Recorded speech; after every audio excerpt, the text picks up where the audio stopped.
Mais qu'est-ce qui s'est passé avec ce Mission Impossible 8? Comment une saga si passionnante a-t-elle pu partir en vrille à ce point? Est-ce que c'est à cause de Tom Cruise, du public de Hollywood? Est-ce que quelqu'un arrive à y comprendre quoi que ce soit? En tout cas, on va essayer dans cette vidéo.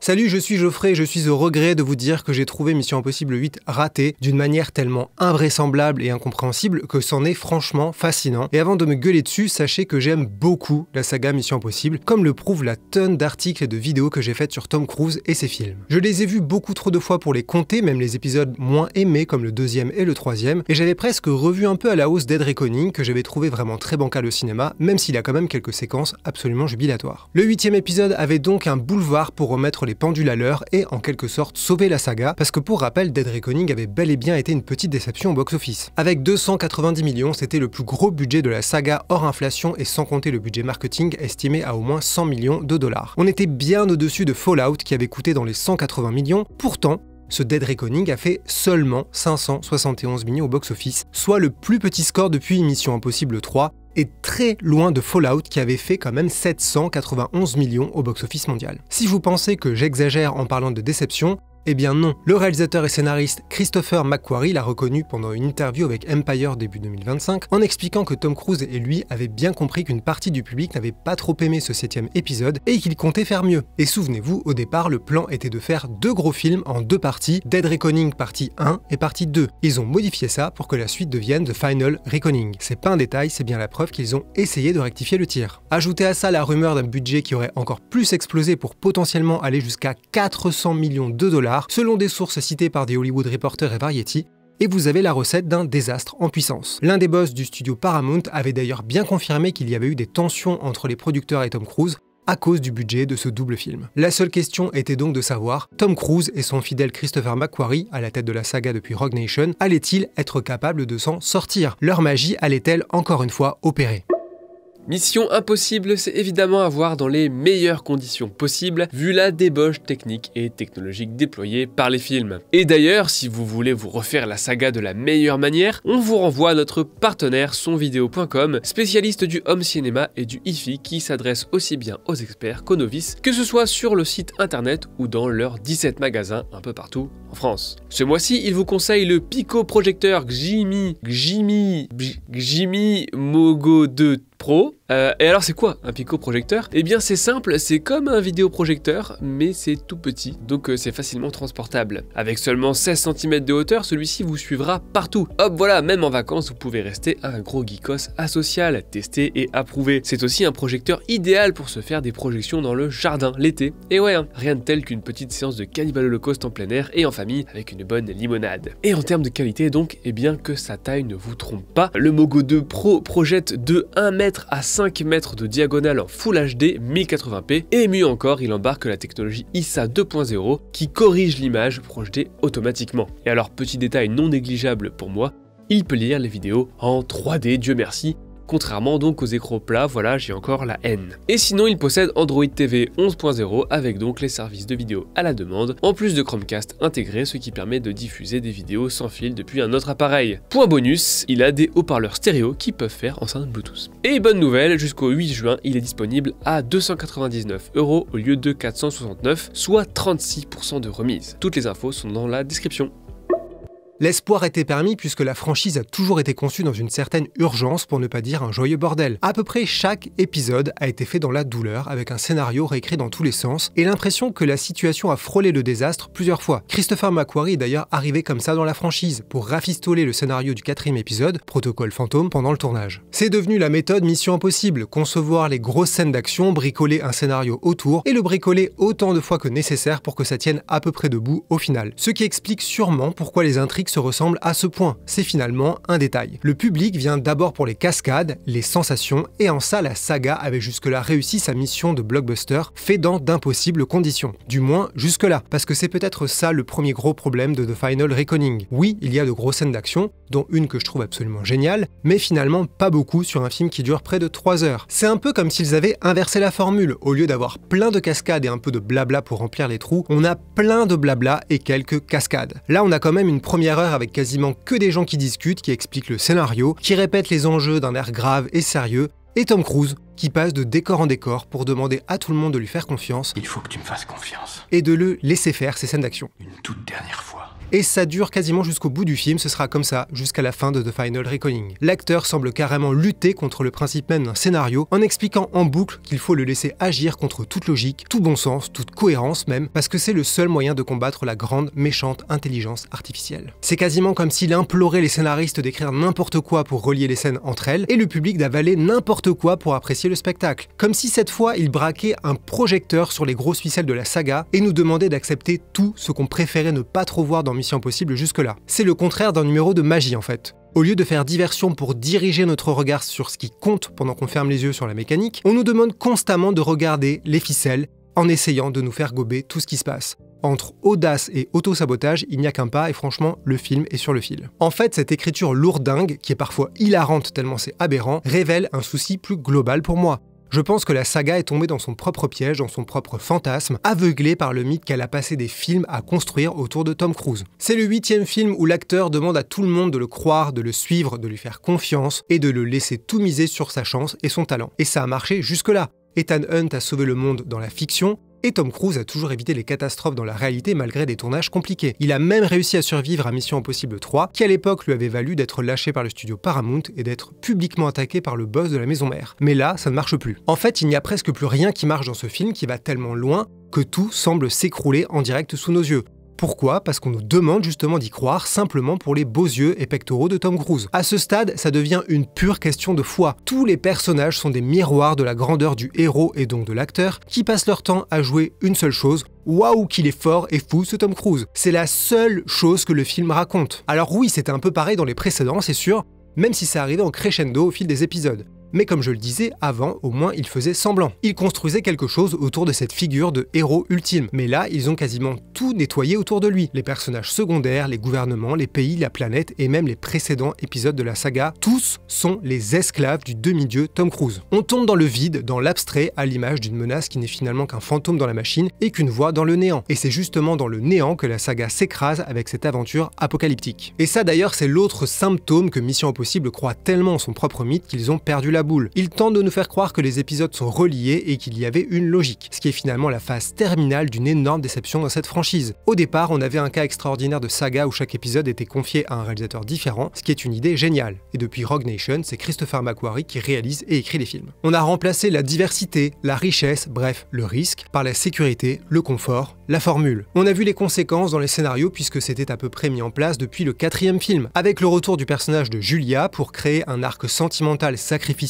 à Ethan, avec ensuite la veuve blanche dans Fallout qui est la fille de Max, personnage mémorable du premier film, ou encore avec le retour de Kittredge, lui aussi au centre du premier Mission Impossible. Mais dans The Final Reckoning, ça va tellement loin, c'est tellement inutile et ridicule, et surtout là, c'est encore pour avoir plus de gens qui lèchent les bottes du héros et essayent de nous faire avaler l'idée d'un destin tellement grand que ça a touché tout un tas de gens. On a un personnage ressorti du placard qui vient dire « Oh merci en fait, sans t'en rendre compte, tu as changé ma vie pour la rendre magnifique même si tu l'as foutu en l'air dans le premier film », et un autre qui révèle son identité secrète dans une scène hallucinante de nullité, tout ça pour recoller au premier film. Et puisque j'ai votre attention, je fais une pause de 10 secondes pour vous rappeler que c'est grâce à vous qu'on peut continuer à faire exister Écran Large. Si vous voulez et pouvez nous aider à rester un média libre et indépendant dans un monde où c'est de plus en plus difficile de défendre une telle folie, vous pouvez vous abonner à Écran Large. Vous aurez accès à des articles exclusifs chaque semaine et vous aurez surtout une petite place spéciale dans nos cœurs. Les détails sont dans la description de la vidéo. Je reviens au film. Le plus triste, c'est que tout ça rabaisse la saga Mission Impossible au niveau d'une vulgaire franchise qui se vautre dans le fanservice et les clins d'œil pour flatter le public. Et si jamais ça ne vous semblait pas assez banal, ils ont rajouté des images d'apocalypse avec ogives nucléaires en gros plan, explosions à la surface de la Terre pour raser quelques capitales, comme on en a vu dans des dizaines de blockbusters depuis, allez, quelques décennies. Ça ressemble plus que jamais à une version moisie de Terminator, comme si on avait donné une voix à Skynet, et il y a même un moment de pur Top Gun dans ce bordel. Je pense que c'est vraiment ça le pire avec ce film. Ils voulaient que cet épisode soit celui qui contrôle, domine et rassemble tous les épisodes, mais pendant qu'ils essayaient de construire ça,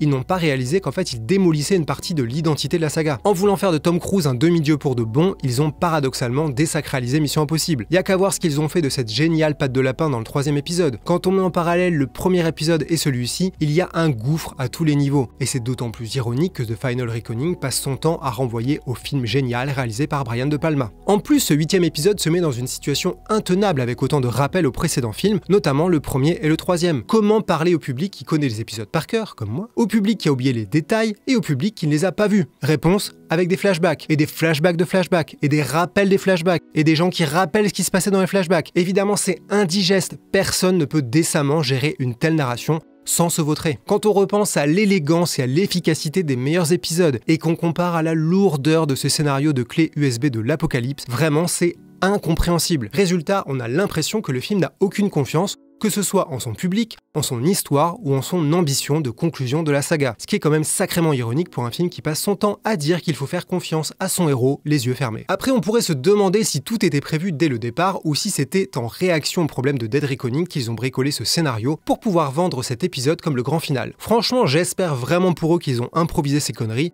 parce qu'il faut qu'on parle de quelques autres problèmes. Est-ce que vous vous souvenez de Marie ? Non, c'est normal, c'était ce personnage sorti de nulle part dans Dead Reckoning, le temps d'un flashback où on voyait le méchant Gabriel la tuer et Ethan qui n'arrivait pas à la sauver. C'était un des gros enjeux émotionnels de Mission Impossible 7 que je trouvais particulièrement naze parce que lâcher un gros flashback avec une femme inconnue tuée à cause du héros pour lui donner une motivation intime à traquer le méchant, c'est quand même sacrément lourdingue, surtout quand on sait que la saga a déjà quelques personnages féminins morts dans son histoire et pas mal d'autres qui ont justement été oubliés. Mais c'était apparemment un élément important de l'histoire à tel point que l'actrice Mariela Garriga apparaissait dès le générique de début de Dead Reckoning. Et vous savez quoi ? C'est gentiment mis de côté dans The Final Reckoning. Alors on revoit ce flashback parmi les 150 autres flashbacks puisque le film commence par un résumé express de la franchise qui pourra à la fois vous émouvoir ou provoquer une crise d'épilepsie, mais après ça, adieu Marie. Elle ne sert à rien. Donc c'est clairement à mes yeux la preuve irréfutable que ce 8e film a été rafistolé. Après, si c'était le seul élément sous-exploité de The Final Reckoning, je ne vais pas revenir sur le méchant Gabriel qui confirme dans cet épisode qu'il est abominablement naze et clairement le pire antagoniste de toute la saga, qui ressemble presque un peu à une copie totalement foirée du super méchant de Mission Impossible 3, jusque dans sa scène de mort. Ce que je trouve vraiment dommage, c'est ce que sont devenus les personnages secondaires, nettement moins intéressants que dans les récents épisodes où ils avaient construit une belle équipe autour du héros. Par exemple, Grace et Paris. On a deux super actrices, Hayley Atwell et Pom Klementieff, et dans Dead Reckoning, on avait deux personnages intéressants, parce qu'ils étaient en résistance, il y avait de la tension, du conflit. Mais là, c'est comme la logique et le bon sens dans le scénario. Plus rien ne doit exister sur la route du héros. Tout doit se plier devant lui. Dans le précédent film, toute la dynamique avec Grace venait de son envie de ne pas suivre Ethan, de ne pas entrer dans ce monde, et à la fin, elle acceptait au pied du mur. Ils n'en font pas grand chose dans cet épisode puisqu'elle est désormais une adepte d'Ethan Hunt, et c'est tout. Idem pour Paris, la méchante très coriace de Dead Reckoning qui finissait par aider les héros parce que Gabriel l'avait trahi. Là, ils vont l'aider à s'évader pour avoir son aide, et voilà, elle devient simplement une adepte d'Ethan Hunt, une autre qui le suit, lui obéit. Comme le personnage du jeune flic également. Où est la dynamique là-dedans ? Où sont les arcs de ces personnages ? La pauvre Pom Klementieff se retrouve à sortir une réplique pourrie en français dans chaque discussion, dont le grandiose « qui va vivre, qui va mourir ?» qui est tellement lunaire qu'on se demande si quelqu'un était sobre au moment de le valider, et Hayley Atwell, elle se retrouve à répéter des choses déjà vues dans la saga, dont une scène déjà vue avec Rebecca Ferguson dans Rogue Nation, et pas grand chose de plus. Même chose du côté de Simon Pegg et Ving Rhames, à qui le film essaye de donner une valeur nouvelle, et j'ai trouvé ça bizarrement foutu et géré. À côté de ces bons personnages délaissés, on a en plus des éléments développés pour rien, notamment du côté de la présidente jouée par Angela Bassett avec sa garde rapprochée, son fiston et une potentielle trahison, ou la boss du porte-avions, ou ce flic qui est vraiment l'un des pires personnages de la saga, qui est même d'ailleurs fait sur le modèle du flic russe dans Protocole Fantôme. On a aussi l'équipage du sous-marin, certes cool parce que Cathy O'Brien, mais bon, il y a un énorme problème d'équilibre dans ce film qui fait ressortir les pires tics de la saga. Alors là, vous vous dites que je suis un méchant grand vilain, que je déteste ce film, mais sachez pourtant que je suis le juste milieu d'écran large entre Alexandre et Antoine qui ont mis 3 sur 5 et Mathieu qui a mis 1,5 sur 5.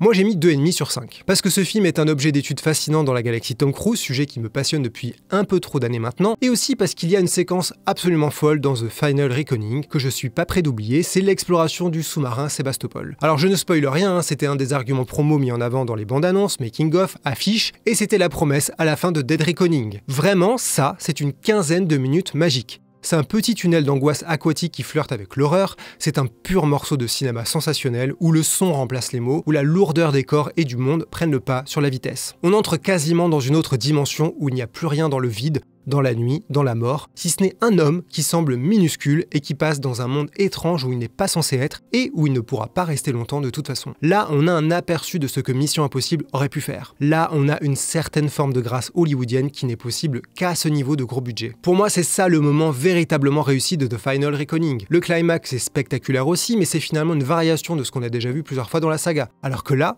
sous l'eau, dans les abysses, on est pile poil dans le Mission Impossible que j'aime. Les sensations inédites. Mais bon, c'est une quinzaine de minutes sur un film de près de 3 heures, donc c'est quand même pas grand chose, surtout quand la fin de cette géniale séquence est si mal gérée. L'autre grande surprise de ce Mission Impossible 8 est peut-être de faire de Mission Impossible 3 un épisode si central, alors qu'il est globalement peu aimé il me semble, pour ma part en tant que grand fan de la série Alias, je trouve qu'il est très réussi notamment parce qu'il ressemble vraiment pas aux autres. Et ça, c'était le grand trésor de cette franchise. Un peu comme à la grande époque de la saga Alien où Ridley Scott, James Cameron, David Fincher et Jean-Pierre Jeunet se succédaient pour jouer avec les xénomorphes. Et j'ai même envie d'ajouter Paul W.S. Anderson pour Alien vs Predator, à la fois pour la blague et pour l'argument, parce que peu importe quel épisode on adore ou on déteste, on avait une variété au sein d'une franchise, chose extrêmement rare. Mission Impossible, c'était pareil, on avait Brian De Palma, John Woo, J.J. Abrams, Brad Bird, ça a de la gueule, ça prouvait la curiosité et l'appétit de cinéma de Tom Cruise. Cette époque semble bien loin. Maintenant, l'acteur travaille presque toujours avec les mêmes personnes, avec sa garde rapprochée. Il y a notamment Christopher McQuarrie, qui a signé la moitié de la saga Mission Impossible, qui a aussi réalisé le premier Jack Reacher, et qui a travaillé sur les scénarios de La Momie, Edge of Tomorrow ou encore Top Gun Maverick. Il y a aussi Doug Liman, qui a réalisé Edge of Tomorrow et Barry Seal, et qui prépare 2 autres films avec Tom Cruise. Ce mystérieux projet qui sera réellement tourné dans l'espace, ça a l'air évidemment fou et ils en parlent depuis des années. Et il y a aussi ce thriller du nom de Deeper où un astronaute rencontrera une chose terrifiante dans les abysses. Alors bon là évidemment, je suis très curieux après le moment aquatique de Mission Impossible 8. Un film entier de ce genre, je signe direct. Mais s'il y a bien un film à surveiller, c'est le projet encore sans titre que Tom Cruise a tourné avec Alejandro González Iñárritu, le réalisateur de 21 grammes, Birdman et The Revenant. Ça fait longtemps que Tom Cruise n'avait pas tourné avec un cinéaste de ce calibre et ça rappelle la grande époque de Magnolia et Eyes Wide Shut. Mais les temps ont changé et Tom Cruise semble destiné à rester Tom Cruise vu le pitch qu'on a vu passer sur ce film. Ce serait l'histoire de l'homme le plus puissant du monde, qui se lance dans une mission effrénée pour prouver qu'il est le sauveur de l'humanité, avant que le désastre qu'il a déclenché ne détruise tout. On dirait encore un Mission Impossible, mais cette fois entre les mains d'un réalisateur qui fait tout sauf du Mission Impossible. Ça sort au cinéma le 30 septembre 2026, et d'ici là on va voir ce que Tom Cruise aura mis en place pour sa carrière, sachant qu'il a encore répété qu'il ne prendrait jamais sa retraite, et qu'il a passé un accord avec le studio Warner Bros début 2024, ce qui indique peut-être clairement qu'il va tourner une page après sa longue collaboration avec le studio Paramount, derrière notamment les Missions Impossibles et Top Gun 2. Tom Cruise a beau aller sur ses 63 ans, il reste au sommet de la chaîne alimentaire à Hollywood. Peu importe qu'on pense de l'homme, de l'acteur, du producteur, du scientologue, du monsieur sourire sur les tapis rouges, c'est assez fou, et fascinant et flippant, mais fascinant quand même. Donc c'est à peu près sûr que je reviendrai parler de lui et de sa carrière en vidéo sur écran large un jour prochain, et ce sera peut-être d'ailleurs pour parler du box-office de Mission Impossible 8 qui a un sacré défi pour être rentable vu son budget énorme. Et si les finances vous intéressent, j'ai fait une vidéo sur les gros blockbusters de l'été et le bordel qui nous attend. En attendant, merci d'avoir regardé cette vidéo jusqu'au bout et à bientôt.